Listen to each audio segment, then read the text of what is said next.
Amen. Amen, amen, amen. Aujourd'hui, nous Amen. allons étudier Apocalypse 21. Maman, est-ce que tu peux commencer à lire?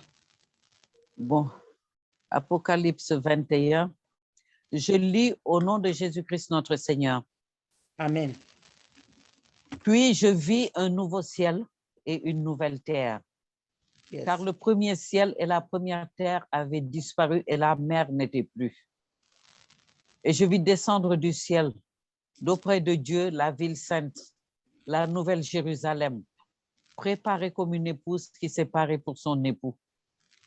Et j'entendis du trône une voix forte qui disait, « Voici le tabernacle de Dieu avec les hommes. Il habitera avec eux et ils seront son peuple. Et Dieu lui-même sera avec eux. Il essuiera toutes larmes de leurs yeux. Et la mort ne sera plus. Et il n'y aura plus ni deuil, ni cri, ni douleur, car les premières choses ont disparu. Et celui qui était assis sur le trône dit, « Voici, je fais toutes choses nouvelles. » Et il dit, « Écris, car ces paroles sont certaines et véritables. » Et Amen. il me dit, « C'est fait. Je suis l'alpha et l'oméga, le commencement et la fin. À celui qui a soif, je donnerai de la source de l'eau de vie, de l'eau de la vie, gratuitement. Amen. Celui qui vaincra héritera ces choses. Je serai son Dieu et il sera mon fils. Mais Amen. pour les lâches, les incrédules, les abominables, les meurtriers, les impudiques, les enchanteurs, les idolâtres et tous les menteurs, leur part sera dans l'étang ardent de feu et de soufre, ce qui est la seconde mort.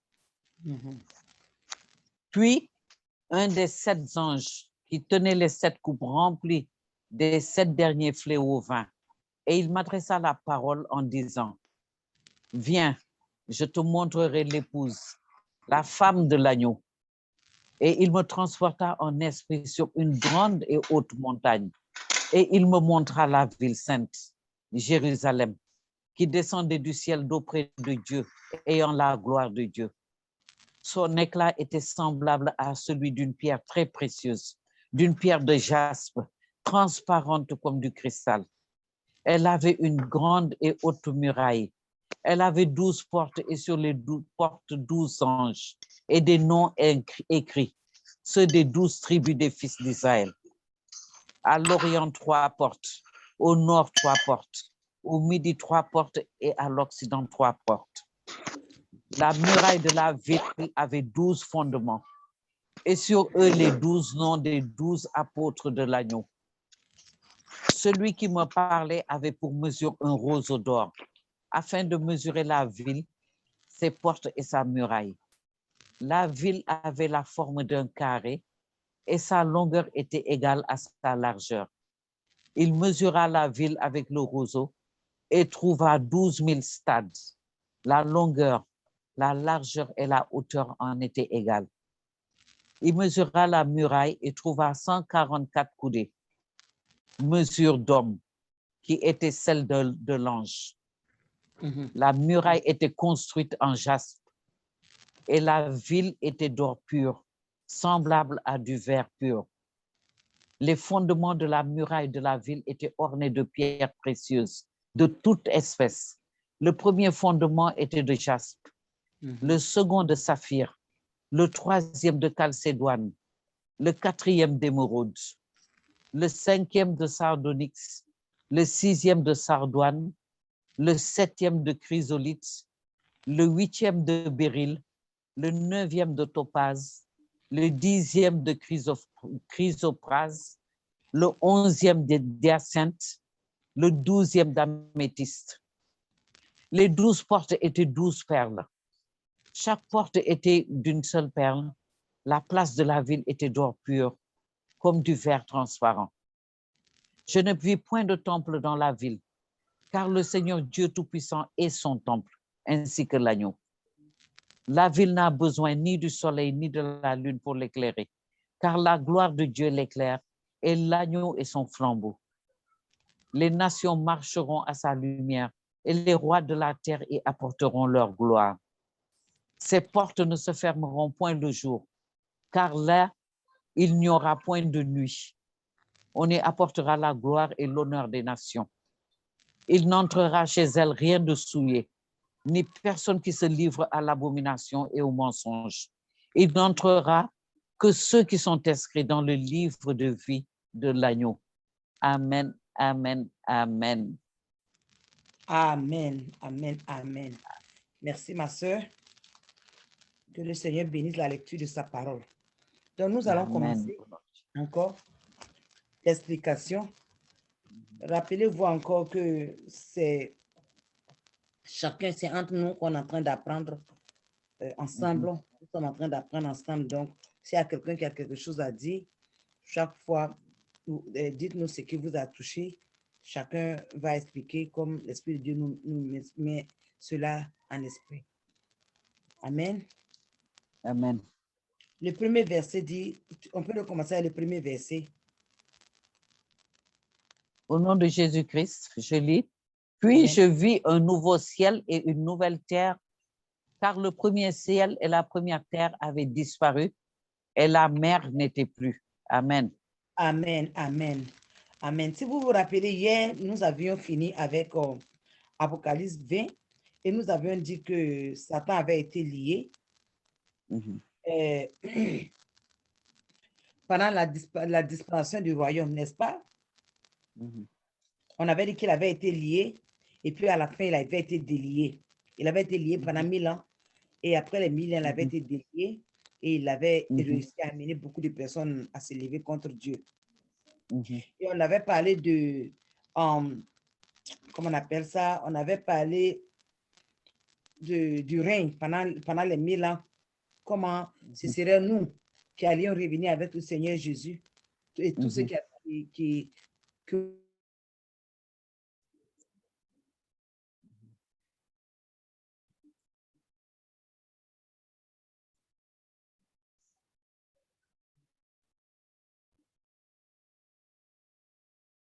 le peuple contre Dieu encore. Ils sont allés, il y avait une séparation entre eux, il y avait le camp des saints et puis ceux qui avaient poursuivi, ceux qui avaient suivi Satan.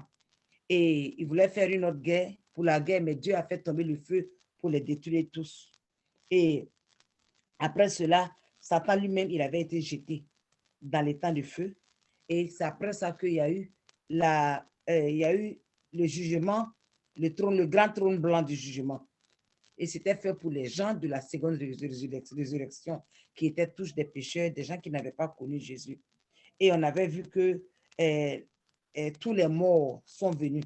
Les morts qui étaient dans l'enfer, l'enfer a été obligé de cracher, de délivrer ses, comment on appelle ça, ou bien de livrer ses captifs pour le jugement. La mer, tous ceux qui sont morts par la mer, tous ceux qui étaient cachés, et tous sont sortis finalement pour être jugés. Et j'avais expliqué que c'est Jésus qui avait la clé même de l'enfer.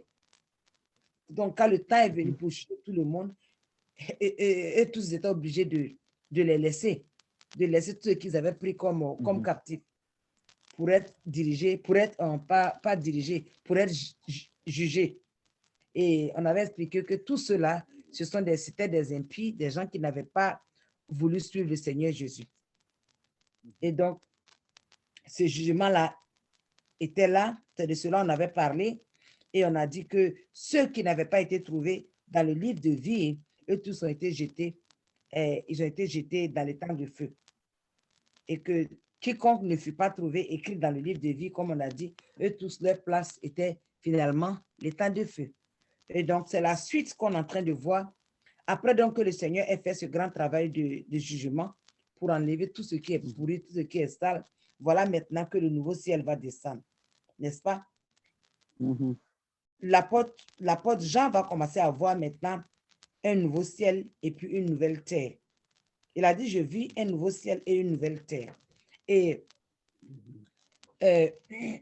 hier, je vous ai expliqué que le mot qui avait été utilisé ici pour dire nouveau, le mot qui a été utilisé en grec, c'est le mot qui est kénos.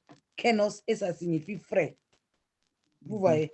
Donc, ce verset, ça parle plutôt de l'aspect de fraîcheur du nouveau ciel et de la nouvelle terre. La terre va être rafraîchie. Amen.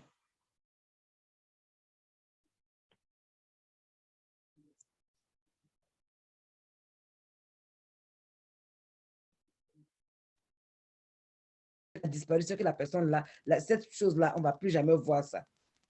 Alors qu'en réalité, ce que la parole de Dieu voulait dire ici, c'est que c'est passé. C'est tout simplement passé. La nouvelle terre et l'ancienne terre et le nouveau et l'ancien ciel sont passés maintenant. Ça a été renouvelé par le feu. Le feu va rentrer dans la terre, dans tout ce qui est construit là. Et vous allez voir, enfin, on sera là pour voir ça.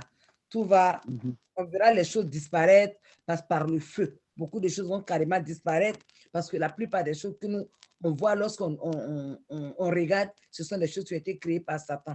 Donc, tout ce qui a été créé par Satan, là, ça va partir pour laisser seulement la terre comme Dieu l'avait créée depuis le temps d'Adam et Ève, n'est-ce pas? Quand je parle de cela, je me rappelle un rêve que j'avais fait. Yeah, je me rappelle que j'avais vu un feu venir de l'horizon. Et le feu, ça dévorait tout à son passage. Et dans ce rêve-là, moi, avant que je voie le feu, j'étais préoccupée à chercher les choses pour plaire à mon mari. Ce que je devais préparer, qu'il devait aimer, les habits que je devais porter, ce que je devais dire, les endroits où en fait, tout ce qu'une femme peut faire pour faire plaisir à son mari, c'est ce que je suis en train de chercher dans le rêve. Et il y avait des militaires autour de moi et il y en a avec qui je causais et il y a d'autres qui étaient entre eux là-bas en train de parler. Tout simplement comme s'il n'y avait de rien. Et maintenant, je regarde en haut, puis j'ai vu qu'il y a un grand feu qui venait. Mais le feu, là, je ne sais pas, c'était en haut, mais en même temps, quand ça venait, tout ce qui était devant, là, ça disparaissait. Quand le feu vient, tout ce qui est devant, ça disparaissait. Et donc, dans le rêve, j'ai commencé à demander aux gens, est-ce que vous ne voyez pas le feu qui arrive là? Et tous disent qu'ils ne voient pas. J'ai dit, mais comment vous ne voyez pas? Moi, je vois le feu. Ça va arriver à nous certainement. C'est en train de venir. Comment vous ne voyez pas? Ils disent qu'eux ne voyaient pas. Vous voyez, c'est là que je me suis réveillée et j'ai compris que c'était un avertissement. Le Seigneur disait que, tout simplement, toutes les choses de ce monde-là, c'est vanité. Je suis en train de chercher à faire plaisir à un être humain, au lieu de chercher à me focus sur le Seigneur lui-même. Ce rêve-là, j'ai fait ça il y a longtemps, mais je n'ai jamais oublié.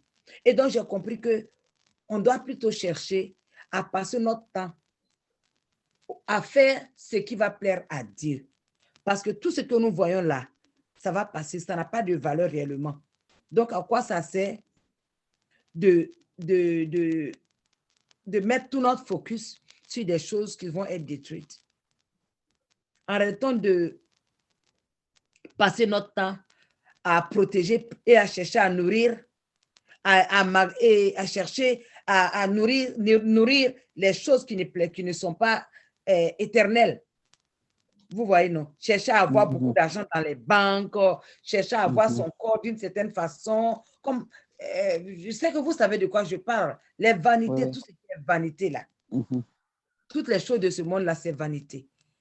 Parce que toutes ces choses-là vont disparaître un jour. Amen. Donc, arrêtons de courir après le vent. Arrêtons de courir après le vent. Parce que tout ce que nous voyons dans ce monde, ça va passer. Et c'est ce que, c'est ce que la parole de Dieu nous dit ici. Voilà. Donc, Amen. quand on dit que ils ont disparu, comment on appelle ça? Ils n'étaient plus. Le premier ciel et la première terre avait disparu et la mer n'était plus. Tu vois, le mot pour n'était plus. Dans certaines versions, on dit disparaître. On dit certaines choses ont disparu. Comme je le disais, ça, c'est un mot qu'on appelle en grec, j'ai noté ça, c'est parerchomai. Parerchomai. Ça signifie passer.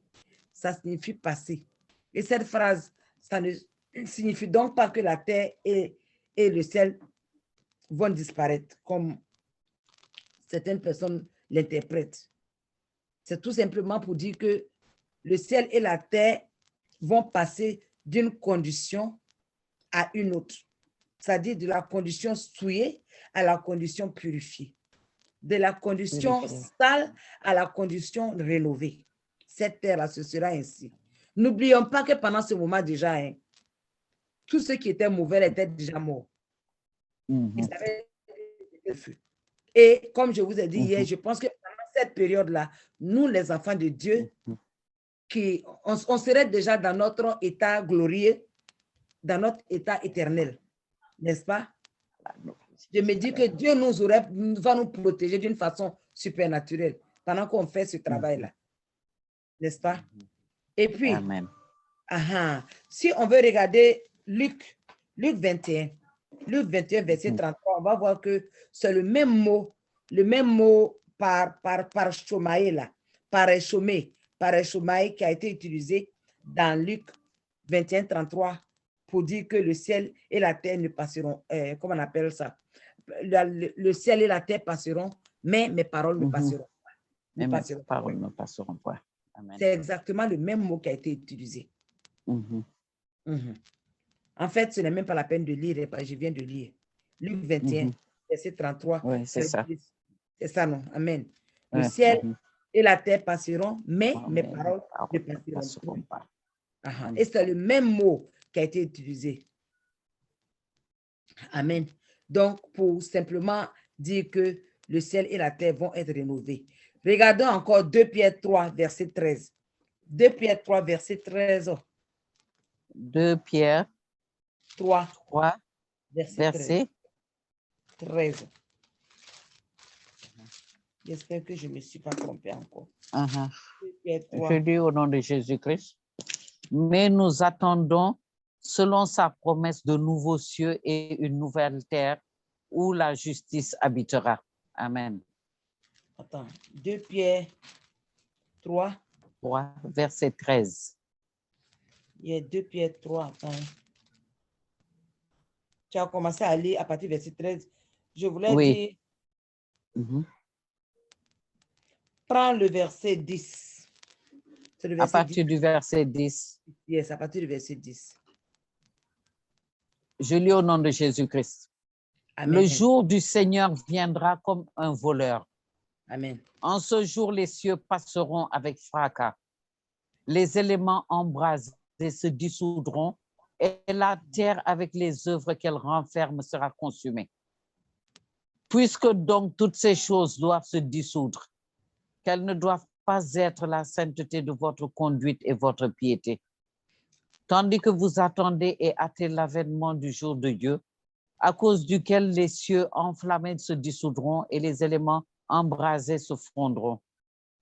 Mais nous attendons, selon sa promesse, de nouveaux cieux et une nouvelle terre où la justice habitera. Amen. Amen. Amen. Donc, j'espère que vous avez compris ici.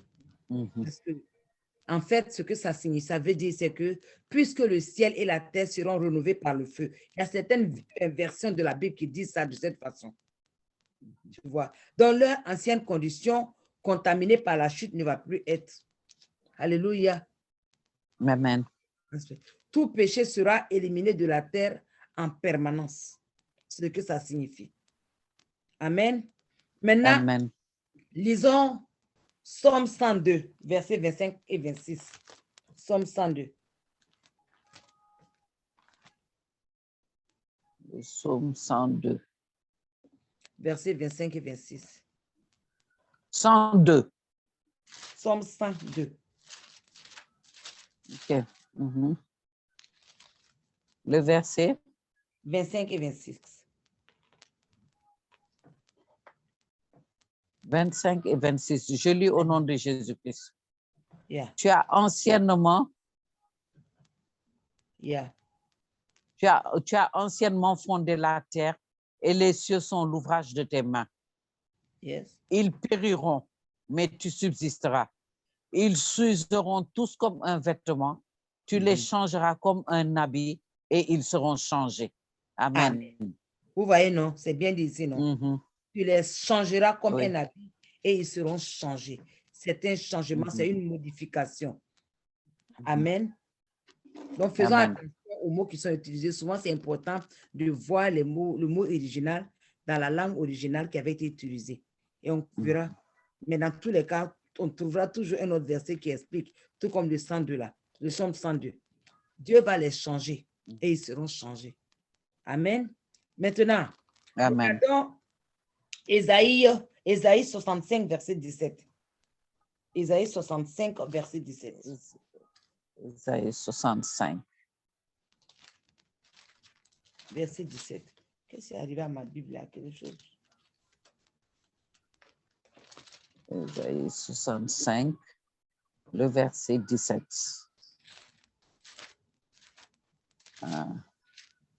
Ésaïe Je 65. lis 65, le verset 17. Right. Mhm. Mhm. Je lis au nom de notre Seigneur Jésus-Christ. Amen. Car je vais créer de nouveaux cieux et une nouvelle terre. On ne se rappellera plus les choses passées, elles ne reviendront plus à l'esprit. Amen. Amen. Donc, vous avez compris?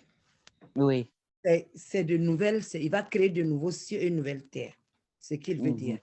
Amen. Amen. Amen. Alléluia. Et encore autre chose encore, vous vous rappelez, prenons Apocalypse 5, verset 10.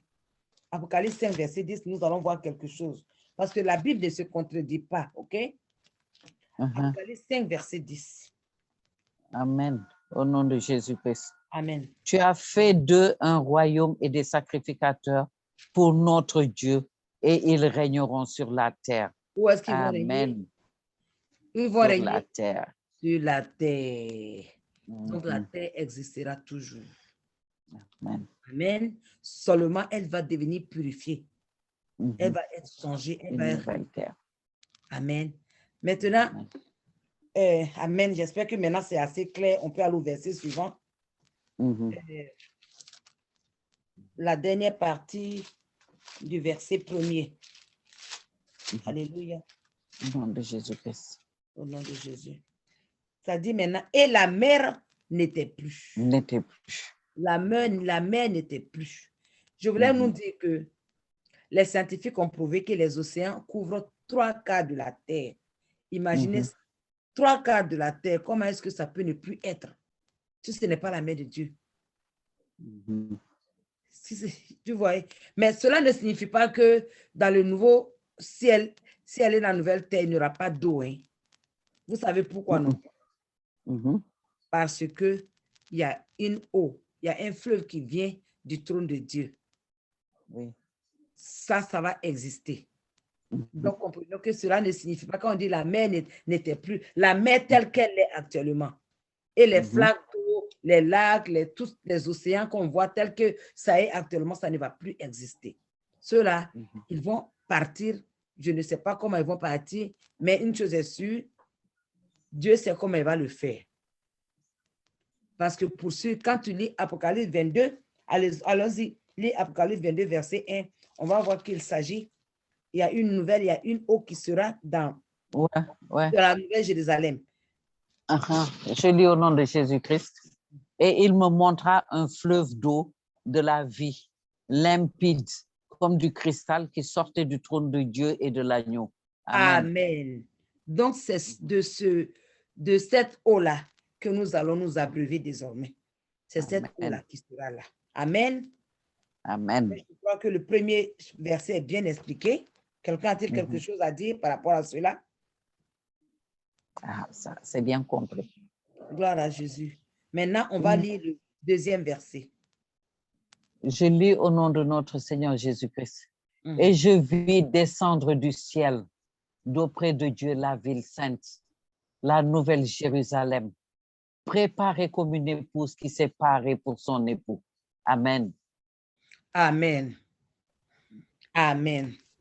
Maintenant, ici, j'aimerais qu'on lise d'abord Jean 14, verset 2. Jean 14, verset 2.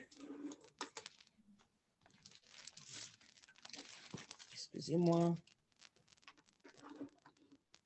Le livre de Jean 14, verset 2. Verset 2. Yeah. Ça y est, c'est bon, je l'ai trouvé. Oui, c'est bon. Je lis au nom de Jésus-Christ.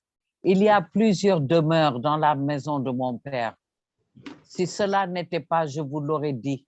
Je vais vous préparer une place. Amen. Amen, amen, amen. Amen. On vient d'entendre qu'il y a plusieurs demeures dans la maison, de mon Père. Alors que dans Apocalypse 21, verset 2, on vient de voir que c'est une nouvelle ville. Alléluia, yes. On dit que il y a plusieurs maisons, il y a plusieurs demeures. Donc, et on a entendu dire que on dit, je vis descendre du ciel d'auprès de Dieu. D'auprès de Dieu. Ça vient d'auprès de lui. Ça veut dire qu'on peut comprendre que il y a encore d'autres domaines qui sont restés probablement là-bas. Je ne sais pas si vous comprenez ce que je veux dire. On dit, c'est quitté où Dieu était et puis c'est descendu. Donc, c'est clair qu'il y a des maisons où Dieu était. C'est une confirmation, puisqu'on a enlevé la nouvelle Jérusalem est quittée où Dieu était. Maintenant, la ville sainte, la nouvelle Jérusalem, c'est la demeure éternelle de l'épouse de Christ. Mes frères et sœurs, c'est notre demeure. Yes. Ouais. Ça, c'est notre demeure. C'est notre demeure. Et si vous voulez, regardons Matthieu 25, verset 1 pour comprendre cela. Parce qu'un jour, c'est notre demeure, c'est là-bas on sera. C'est pour ça qu'on nous appelle souvent Jérusalem. Nous sommes la Jérusalem de Dieu sur la terre ici.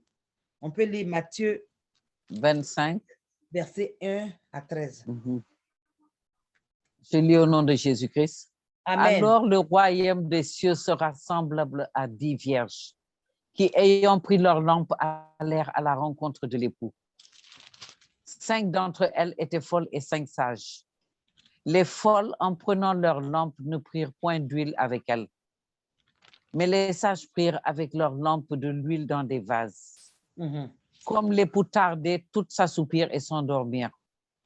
Au milieu de la nuit, on cria, « Voici l'époux, allez à sa rencontre. » Alors toutes ces vierges se réveillèrent et préparèrent leurs lampes. Les folles dirent aux sages, « Donnez-nous de votre huile, car nos lampes s'éteignent. » Les sages répondirent, « Non, il n'y en aurait pas assez pour nous et pour vous. Allez plutôt chez ceux qui en vendent et achetez-en pour vous. » Pendant qu'elles allaient en acheter, l'époux arriva. Celles qui étaient prêtes entrèrent avec lui dans la salle des noces et la porte fut fermée. Plus tard, les autres vierges vinrent et dirent, « Seigneur, Seigneur, ouvre-nous. » Mais il répondit, « Je vous le dis en vérité, je ne vous connais pas. Veillez donc, puisque vous ne savez ni le jour ni l'heure. » Amen. Amen. C'est pour nous faire comprendre pour sûr que ce jour-là arrivera où la Jérusalem va descendre et ce serait pour nous. Et donc, on doit se préparer pour recevoir notre place. Amen. C'est justement pour cela qu'on ne doit pas laisser notre huile, notre huile finir. Ça ne doit jamais s'éteindre. Et il y a aussi Éphésiens 5 du verset 25 ou 27 qui parle de cela. Je vais lire ça tout à l'heure. 25 à 27, ça dit au nom de Jésus. Marie, que chacun aime sa femme comme Christ a aimé l'Église et s'est livré lui-même pour elle. Le Seigneur s'est livré pour la Jérusalem céleste, pour nous, afin de la sanctifier en la purifiant et en la lavant par l'eau de sa parole, pour faire paraître devant lui-même cette Église glorieuse, sans tache ni ride, ni rien de semblable, mais sainte et irréprochable. C'est la même idée. Le Seigneur est venu souffrir, il a versé son sang pour que nous puissions être lavés propres, afin que nous puissions être de bons habitants de cette Jérusalem qui arrive. Donc, comprenons donc que ce qu'on traverse dans ce monde ici, c'est pour très peu de temps. C'est la Jérusalem céleste là qui sera éternelle. Donc, tout ce qu'on fait ici, c'est éphémère. Ayons nos regards fixés sur cette Jérusalem céleste qui arrive. Amen. C'est pour cela la parole continue, c'est-à-dire qu'elle a été préparée comme une épouse qui s'est parée pour son épouse, n'est-ce pas? Jésus est venu nous préparer, n'est-ce pas, pour lui. Maintenant, nous aussi, on doit continuer à nous préparer pour la Jérusalem, pour Jésus en fait, parce que sinon, on ne peut pas faire partie de la Jérusalem céleste. Cette Jérusalem-là, elle est resplendissante comme une mariée qui se rend belle pour le jour de son mariage. Donc, un jour, nous allons habiter dans cette ville. Sachant cela, et on va avoir un corps incorruptible aussi, et un corps éternel, un corps de gloire. N'est-ce pas? Amen. Nous, on aura ce corps-là un jour pour pouvoir vivre dans cette Jérusalem. Ceux qui ne sont pas dans ce corps incorruptible ne pourraient pas y rester. Alléluia. Donc, j'aimerais qu'on parle un peu, comment on appelle ça? On parle un peu de Jésus lorsqu'il était sur la terre. Si vous vous rappelez les caractères de Jésus, de son corps. Amen. Le corps de Jésus, pour nous donner à comprendre un peu ce que ce corps peut être. Le corps incorruptible, à quoi cela ça ressemble. Nous allons prendre Genèse 1, verset 27, pour voir les caractéristiques de ce corps-là. Genèse 1, verset 27.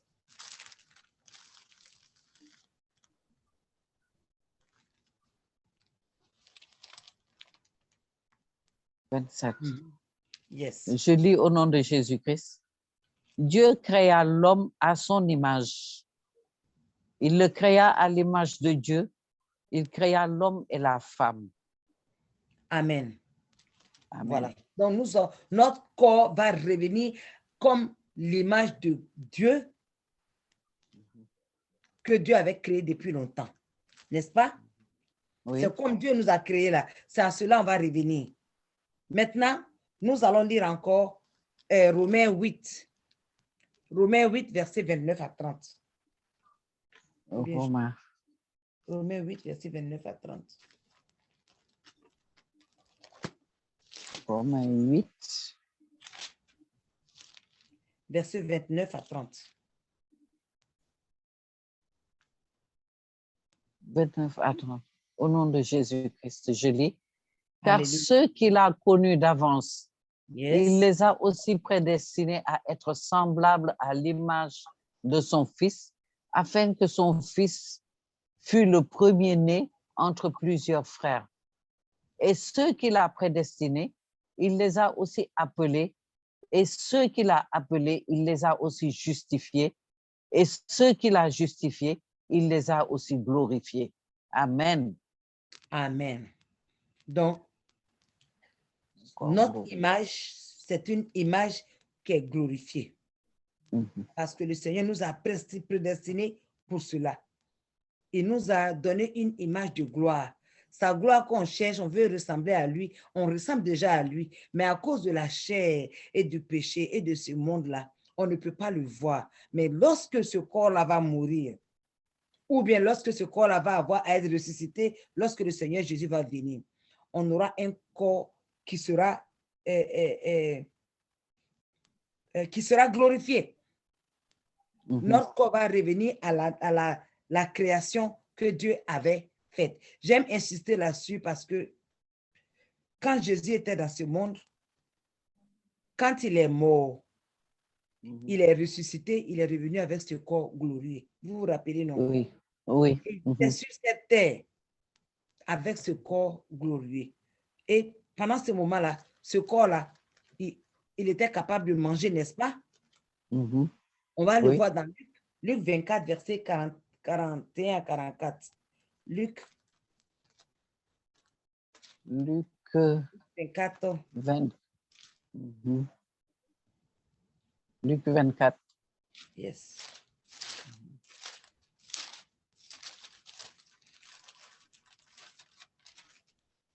Verset 41. 41. Oui, ma soeur. Je lis au nom de Jésus-Christ. Comme dans leur joie, ils ne croyaient point encore et qu'ils étaient dans l'étonnement, il leur dit, avez-vous aussi quelque chose à manger? Continue verset jusqu'au 43. Ils lui présentèrent du poisson rôti et un rayon de miel. Il en prit et il mangea devant eux. Puis il leur dit, c'est là ce que je vous disais, lorsque j'étais encore avec vous, Non, ça qu'il va. fallait que... Amen.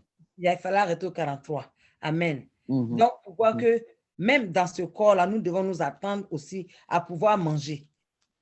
Mhm. Vous voyez, parce que des gens qui disent qu'il y a des... Je ne sais pas si vous avez déjà entendu ça. Des gens qui disent que non, quand les gens meurent, c'est fini, les gens ne peuvent plus manger. Cependant, il y a un festin. Quand Dieu parle de la noce là, c'est un festin. On va faire du festin sans la nourriture. Et quand Dieu a créé Adam et Ève, en premier dans ce monde, il a créé les fruits et autres. Pourtant, ils avaient un corps glorifié et ils mangeaient.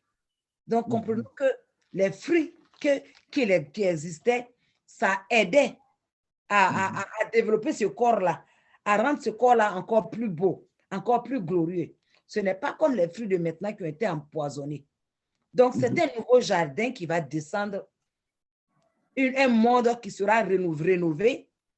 Donc, les arbres qui vont être plantés, voyez cela, ça va donner des fruits comme les fruits du paradis. Et ça va produire régulièrement. Et quand on va manger ça, on ne va pas tomber malade. Et il n'y aura pas les engrais et autres dedans. N'est-ce pas? Donc, pour que quelqu'un ait de l'espoir, ok, sachant que ce que nous sommes, notre corps qui est là, on doit vraiment comment il y a un mot qui dit là, on doit amener la chair à s'abaisser à l'esprit pour que l'esprit puisse monter. Et vous savez, souvent quand je parle aux gens, je leur dis, on doit commencer à faire par exemple, jeûner 3 jours au moins pour que la chair baisse, pour que l'esprit monte. Comme ça, quand on fait les prières, les choses sont encore plus simples. Certaines personnes abandonnent. Vous savez, certaines personnes ont quitté notre groupe à cause de ça. Quand on leur a dit... À cause du jeûne. À cause du jeûne, yes. Yes. Alors que quand on jeûne, c'est pour notre propre bien. C'est pour qu'on soit beaucoup plus proche de l'esprit, qu'on soit beaucoup plus proche du jardin d'Éden. Vous voyez. Nous allons continuer. On va avoir maintenant une autre capacité de ce corps glorieux que nous allons avoir. Dans Jean 20, verset 6. L'évangile selon Jean. Jean 20, verset 6. Jean 20, verset 6. Amen. Je lis au nom de notre Seigneur Jésus-Christ. Simon-Pierre, qui le suivait, arriva et entra dans le sépulcre. Il vit les bandes qui étaient à terre. Amen. Je continue. Il me semble que je n'ai pas choisi les Et bandes. le linge qu'on avait mis sur la tête de Jésus, non pas avec les bandes, mais plié dans un lieu à part. Alors l'autre disciple qui était arrivé, le premier au sépulcre, entra aussi et il vit et il crut. Amen. Amen, amen, amen. Amen. Ce que je voulais dire par là, c'est que ce corps-là, même si quelqu'un là, on ne peut pas attacher ce corps pour le bloquer quelque part.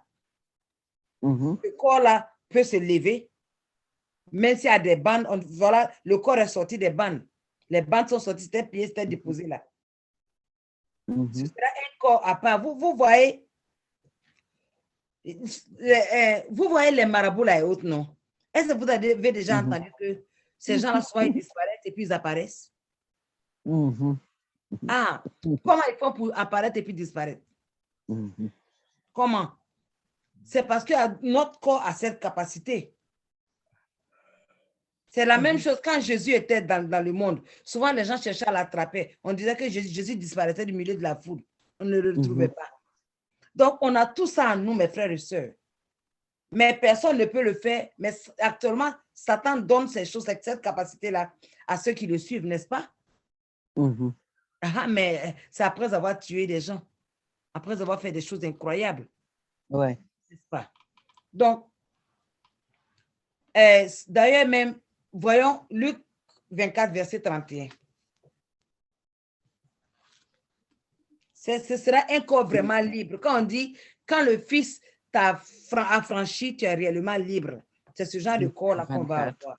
Un corps qui ne sera plus soumis à des servitudes bizarres. Imagine un corps qui est libre, tu peux gonfler ça, tu peux faire descendre ça, tu peux disparaître. tu peux manger, tu peux jouer, tu peux devenir grand, tu peux devenir tout ce que tu veux. N'est-ce pas? Lisons Luc 24, 31. Au verset 31, je lis au nom de Jésus-Christ. Alors leurs yeux s'ouvrirent et ils le reconnurent, mais il disparut de devant eux. Amen. Vous vous rappelez ce qui s'est passé, non? Oui. Lorsque, Amen, Jésus a disparu, le corps était là, le corps a apparu, et puis après, le corps a disparu, tout simplement. Donc, c'est ce corps glorieux. Il ne peut pas prendre le péché qu'on va avoir. Maintenant, voyons Marc 16, verset 12. Marc 16, verset 12. Marc 16, verset 12. Marc 16, verset 12, il est écrit au nom de Jésus-Christ. Après cela, il apparut sous une autre forme à deux d'entre eux qui étaient en chemin pour aller à la campagne. Amen. Sous une autre forme, qu'est-ce que vous pensez que cela peut signifier? En fait, il peut prendre un autre visage. Voilà. Donc, c'est la même chose. C'est comme ça que nous allons être. C'est comme ça que nous allons être. Vous savez, ça me rappelle une histoire vraie. Un monsieur qui est un serviteur de Dieu à qui le Seigneur a parlé et le Seigneur a voulu qu'il parte faire un travail pour lui dans une église. Un peu loin il devait prendre l'avion. Et si je pouvais me rappeler le nom de ce monsieur-là ou bien retrouver le témoignage pour vous envoyer, ça va vous encourager. Vous allez voir que quand on dépend réellement de Dieu, tu te donnes réellement à Dieu, il n'y a rien que quelqu'un peut te faire. Il n'y a rien. Si l'ennemi vient te chercher, veut te prendre et que Dieu veut te faire disparaître, Dieu peut te faire disparaître. Vous voyez, je me rappelle deux situations. La première situation, c'est ce monsieur. Dieu lui a dit, voilà, à telle date, à telle année, tu vas aller dans tel pays. Donc, commence à préparer déjà l'évangélisation. Et donc, il a tout évangélisé, il a tout préparé, tout a été bien préparé. Maintenant, la date arrive, il n'a pas d'argent, il n'a pas d'avion. Comment il va faire pour aller là-bas? Il a dit, ah Seigneur, ce que tu as dit de faire, je l'ai fait. Moi, je m'attendais à ce que quelqu'un vienne taper à ma porte pour m'envoyer le billet d'avion. Mais jusqu'à maintenant, je n'ai rien reçu et la réunion, ça commence demain. Et pour pouvoir être là-bas, il faut que je quitte aujourd'hui. Comment je vais faire? Le Seigneur lui a dit, prépare-toi et puis va à l'aéroport. L'homme est tellement obéissant, il s'est levé, il s'est apprêté et il est parti à l'aéroport. Maintenant, quand il est arrivé à l'aéroport, il est assis. Il regarde sa montre. Il attend en croyant que quelqu'un est venu lui donner un billet d'avion pour qu'il rentre dans l'avion. Personne ne lui donne. Finalement, il se demande, mais Seigneur, qu'est-ce qui se passe? Le Seigneur lui dit, va dans la douche. Alors, le monsieur se lève et il rentre dans la douche. Quand il est rentré dans la douche, le Seigneur lui dit, commence à m'adorer. Imagine-toi dans la douche de l'aéroport où il y a tant de personnes et puis tu es en train de chanter, glorifier le Seigneur. Il a pris son sac et il a commencé à glorifier le Seigneur. Il louait le Seigneur, il a fermé les yeux. Il a loué le Seigneur. Oui, le Seigneur lui a dit, ferme les yeux et puis adore-moi. Et puis voilà, 1, 2, 3. Quand il ouvre les yeux, le Seigneur lui dit, ouvre les yeux. Il ouvre les yeux et tu sais où il se retrouve? Dans l'avion. Dans le pays exactement où il doit aller. Et puis il est dans la douche de l'aéroport là-bas encore. Hey, lui, il ne comprenait rien. Donc le Seigneur lui dit, prends ton sac, sors, va maintenant t'asseoir. Il dit, ok, il n'y a pas de problème.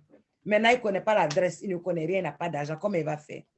Le Seigneur lui dit, va dehors, arrête-toi à cet endroit. Il est parti s'arrêter. Il y a un homme qui conduit son taxi, vient sa voiture, vient s'arrêter, il dit, ah, c'est un taxi, c'est toi qui es là, voilà, toi, il lui a donné son nom, disons que s'il s'appelait Robert, il dit Robert Galate, c'est toi Robert Galate, viens, on va partir, j'ai l'ordre de venir te chercher. Le monsieur n'a rien compris, il est rentré dans la voiture et le chauffeur savait où il devait partir et on l'a déposé exactement où il devait faire sa conversion. Et les gens l'ont reçu, il a fait sa conversion. Quand il a fini, il a dit au Seigneur, comment est-ce que je vais retourner? Et Dieu a fait la même chose. Lève-toi va à la porte, le taximètre est venu le chercher, le déposer à Mhm. l'aéroport, il allait à la douche et puis il a prié, après il s'est retrouvé chez lui. Je vous dis ça. Amen. Tout dernièrement, j'ai lu l'histoire aussi d'un homme, je crois que lui il s'appelle Bernard Menster, je crois que c'est un Ghanéen. Si ce n'est pas lui, ce monsieur-là, il était assis. C'est quelqu'un, quand tu lis sa vie, il a traversé beaucoup de problèmes dans son corps où il est là. Et je crois que le Seigneur, selon si ce n'est pas lui, c'est quelqu'un, que le Seigneur me pardonne si je me trompe de personne. Le Seigneur voulait donner un message à la reine Élisabeth d'Angleterre. La femme, elle était dans sa chambre. Vous savez comment ce genre de personnes riches là, connues là, populaires là, ils ont toutes sortes de grades dans leur vie. Donc, un homme ne peut pas se lever comme ça pour aller lui parler. Voilà ce que le Seigneur a fait. Dieu a fait que la femme, elle était couchée, elle se réveille, elle voit l'évangéliste assis à côté de lui, arrêté à côté. Et le monsieur dit, c'est Dieu qui m'a envoyé pour te donner un message. Elle lui a donné, il lui a donné le message et puis il est parti. Notre Dieu là, il est réel. Il sait que c'est le corps qu'il nous a donné. Il sait de quoi le corps est capable de faire. Si on se soumet à lui, je vous le dis, mes frères et sœurs, il va amener notre corps. Il peut amener notre corps à faire tout ce qu'il veut. Est-ce que vous avez lu le livre de Rebecca Brown? Vous avez entendu parler de Rebecca Brown? Oui. Ça parle de quoi? Ah, voilà. Il faut lire son livre. Il y a une histoire qu'elle a racontée.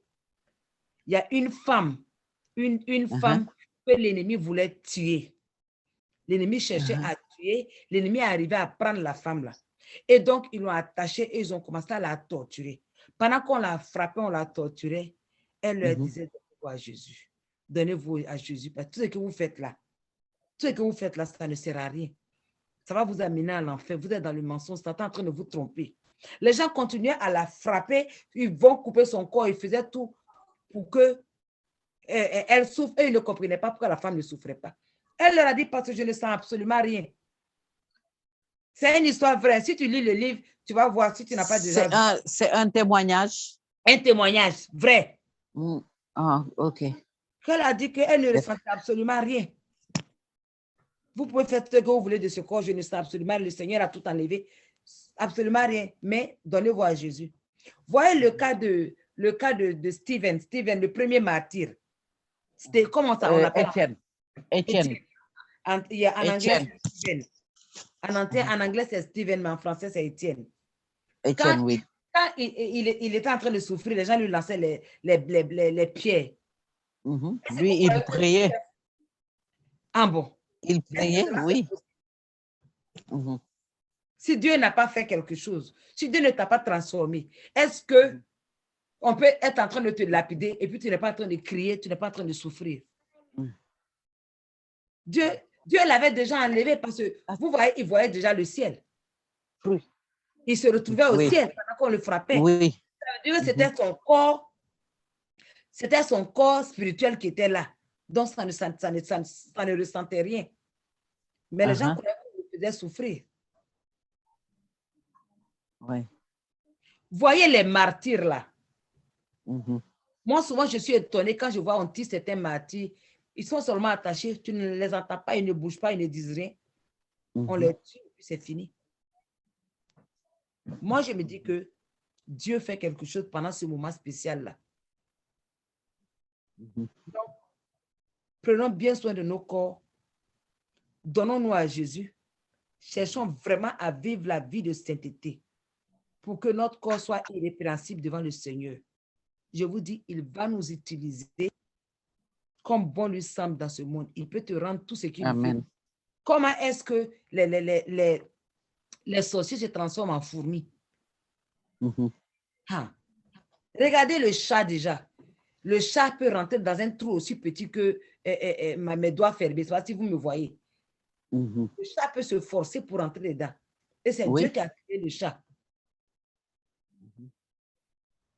En tout cas, le corps que Dieu nous a donné là a beaucoup de capacités que nous ne connaissons pas. Mais le jour arrive et ce jour-là viendra certainement où chacun d'entre nous qui sommes ici, au moins je le sais, par la grâce de Dieu, on ne va pas abandonner notre Seigneur, on va le suivre jusqu'au bout. Amen. Et on sera avec lui. Amen. Amen, amen.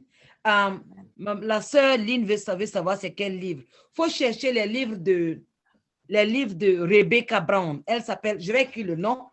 Il faut écrire le nom parce que moi, j'ai seulement écrit Rebecca Brown. C'est Rebecca Brown.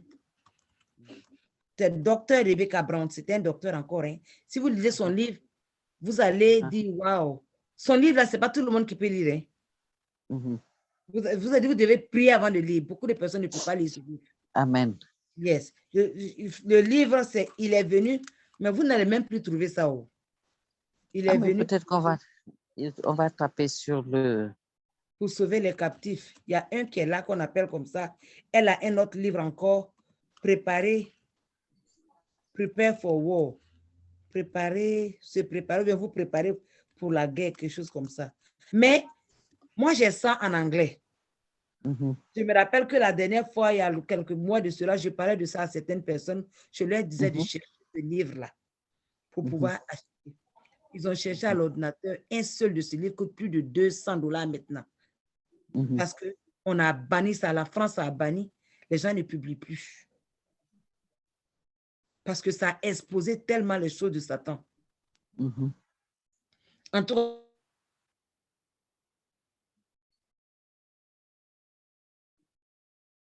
cas, OK. Il y a le frère Jérémie qui a écrit.